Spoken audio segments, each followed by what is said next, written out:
Bonjour et bienvenue à tous. Les amoureux de l'histoire ayant l'esprit d'Indiana Jones rêvent de trouver des artefacts rares et précieux au cours de leur voyage partout dans le monde.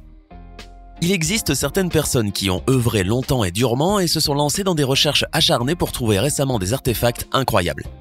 D'une épée ancienne de la dynastie Qing à un étrange vieux marteau à 400 millions de dollars, découvrez aujourd'hui 10 artefacts anciens récemment découverts. Mais d'abord, avant de commencer, voici la question du jour. Qui était le dieu de la guerre dans la mythologie grecque? Était-ce option A, Apollon, option B, Arès ou encore option C, Hermès? Réfléchissez bien et écrivez ce que vous pensez être la bonne réponse dans les commentaires. Réponse tout à l'heure, à la fin de la vidéo.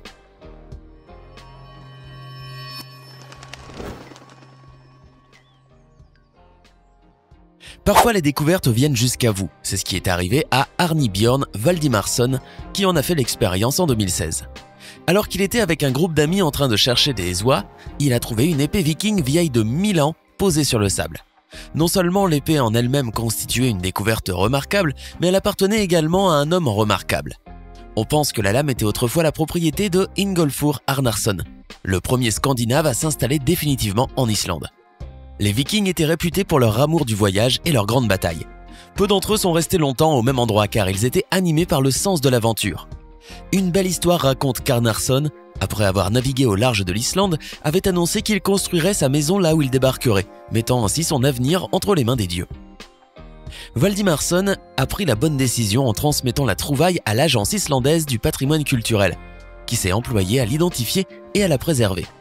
Ils estiment que l'épée en acier date d'environ 950 après Jésus-Christ ou avant. Il existe peu d'anciens artefacts suggérant un débat plus vaste que le légendaire marteau de London. Le marteau a été retrouvé dans une petite ville appelée London située au Texas aux États-Unis, encastré dans des rochers. Le grand mystère, c'est que la roche dans laquelle le marteau est coincé a plus de 400 millions d'années. Serait-il possible que les êtres humains fabriquassent ces outils il y a si longtemps ? Pour que le marteau soit gelé dans la roche, il aurait fallu le fabriquer bien avant qu'il ne soit enfermé dans des sédiments qui se sont fossilisés. Le marteau lui-même est très vieux. En fait, il est si vieux qu'il a commencé à se transformer en charbon. Il aurait donc plus de 500 millions d'années. Autre chose, le marteau est composé à 97% de fer pur, ce qui signifie que les personnes qui l'ont fabriqué utilisaient une technologie de fabrication des métaux avancée pour leur époque. Une civilisation ancienne et avancée aurait-elle réussi à faire cela, puis à disparaître complètement ? La datation est-elle correcte? Faites-nous savoir ce que vous en pensez dans les commentaires. En 2008, des archéologues danois, qui creusaient à une centaine de kilomètres de Copenhague, ont découvert un bouclier viking étonnamment bien préservé, qui aurait environ 1000 ans. L'archéologue Kirsten Christensen était naturellement très enthousiaste à l'idée de le découvrir. La raison pour laquelle le bouclier était encore bien préservé est due au sol humide et aux sédiments qui le recouvraient, empêchant la pénétration d'oxygène qui provoque la dégradation des matériaux. Ce qui est étonnant avec ce bouclier, c'est qu'il est le premier de ce type découvert au Danemark. Bien qu'il ne soit pas très grand, mesurant seulement 81 cm de diamètre, il demeure une découverte importante pour les archéologues danois, qui l'utiliseront pour étudier la culture viking du Xe siècle et les équipements qu'ils ont utilisés lors de raids en Europe occidentale. Il est difficile de dire si d'autres boucliers de la sorte seront découverts, seul le temps nous le dira. Monsieur Willingston de St. John, Nouveau-Brunswick, au Canada, a fait une découverte incroyable en nettoyant son grenier une nuit de 2015. Aux côtés des héritages familiaux habituels, des meubles inutilisés et des décorations de Noël, il a été surpris de découvrir des os, des bijoux et de nombreux autres bibelots étranges. Ne sachant que faire, la fille de Willingston a contacté une église locale, un bijoutier et un archéologue pour enquêter. Ce qui est intriguant, c'est que Willingston venait d'acheter la maison qui appartenait autrefois à ses parents quand il était enfant. Une famille allemande y vivait depuis de très nombreuses années. Ce qui est intéressant, c'est qu'après la découverte, Willingston et sa fille ont essayé de contacter la famille, mais sans recevoir de réponse. Aujourd'hui, on pense que ces objets étranges et ces reliques religieuses pourraient remonter à la Seconde Guerre mondiale. La famille tente de voir s'il est possible de rendre ces objets à leurs propriétaires légitimes. Cependant, les objets pourraient valoir une petite fortune si ce sont bien des reliques de la Seconde Guerre mondiale. Yi Chukchieng, un agriculteur chinois âgé de 60 ans, creusait des terres sur son terrain dans le comté de Chengkou, dans une province de la Chine, lorsqu'il est tombé sur une vieille lame d'épée sans manche. À l'époque, il n'y pensait pas beaucoup, et a donc décidé de simplement l'emporter chez lui et de l'utiliser comme couteau de cuisine pendant 5 ans. Jusqu'au jour où il a par hasard remarqué des caractères étranges inscrits sur la lame.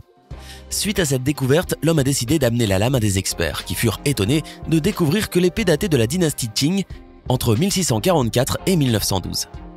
L'épée avait les caractères Qinglingjian, ce qui signifie épée de dragon vert, gravée dans l'acier.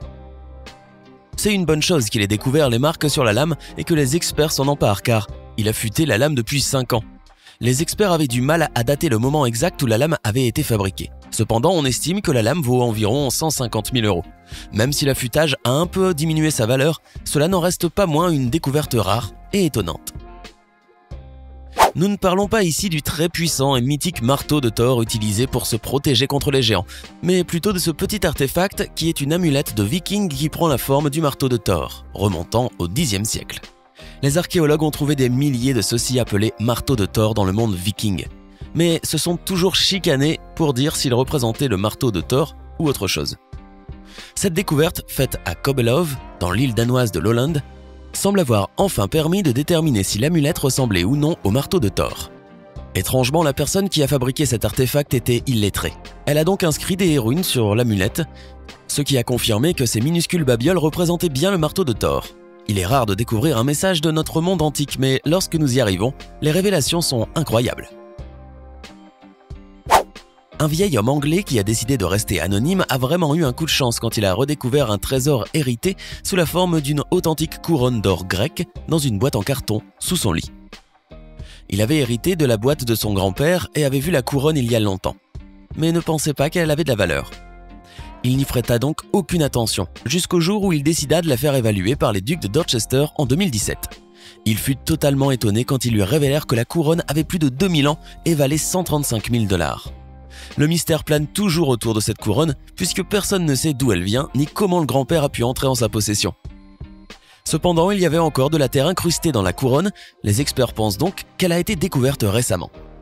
Comme quoi, à part des monstres et de la poussière, vous pouvez trouver de bonnes choses sous votre lit. Les grandes découvertes sont un rêve pour les archéologues amateurs et professionnels. Ainsi, quand l'opportunité de travailler sur un site de fouilles au fort romain de Vindolanda, juste au sud du mur d'Adrian, le rêve devient réalité pour les archéologues. En 2017, Sarah Baker, aux côtés d'autres volontaires, a aidé à déterrer une caserne inconnue. Ces derniers ont été à l'origine de la découverte d'un véritable trésor, comprenant une épée intacte à bout courbé, une seconde épée plus petite et 2 épées en bois. Ils ont également découvert des tablettes écrites à l'encre romaine, des sabots de bain, des chaussures en cuir, des épingles à cheveux, des stylets, des broches et des couteaux. Tous ces artefacts remontent à environ 120 après Jésus-Christ, à l'époque où le fort était occupé par la première cohorte de Hongrois originaires de l'actuelle Belgique. Ceux qui connaissent l'histoire australienne savent sans doute que le néerlandais William Janszoon est à l'origine de la découverte de l'Australie. Lorsqu'il débarqua dans le nord du Queensland en 1606, environ 160 ans avant le capitaine Cook. Cependant, la découverte de quelques pièces de cuivre sur l'île de Wessel par un soldat en patrouille en 1944 pourrait bien réécrire cette histoire. Maury Isenberg a en effet trouvé 5 pièces enfouies dans le sable des îles Wessel et les a mises dans une boîte avant de les oublier. Mais lorsqu'il est retombé sur sa trouvaille en 1979, il a décidé de les envoyer à un musée, suscitant une grande surprise.